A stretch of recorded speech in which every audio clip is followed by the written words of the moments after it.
তো hey guys, good morning সবাইকে। তো সকালবেলা ঘুম থেকে উঠে পাশের ঘরে গিয়ে বাইরে জানালা দিয়ে তাকাতেই দেখছি বাইরে অনেক কুয়াশা পড়েছে।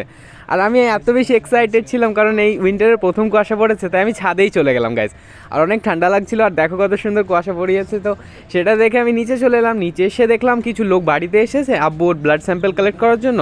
তো দেখলাম সিরিজ নিয়ে এসে তারা একটু ব্লাড নিয়ে নিল, বিকজ আব্বুর ব্লাড টেস্ট করতে হবে। দেন ওরা করে চলে গেল। তারপর আমি ওপরে চলে এলাম। ওপরে এসে দেখলাম নিশাত লেপের মধ্যে চাল নিয়ে খেলা করছে আর ফোন দেখছে।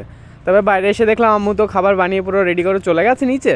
তো আমি খাবার নিয়ে বসতে আবির আমার কাছে চলে এলো। তো আবির আর আমি দুজন মিলে সকালবেলাকার খাওয়া দাওয়া কমপ্লিট করে নিলাম। তো তারপরে খাওয়া দাওয়া করে আমি চলে গেছিলাম রাস্তায় দেখো শীতের প্রকোপে মানুষজনকে দেখেই বুঝতে পারবে যে কতটা বেশি ঠান্ডা পড়েছে গাইজ।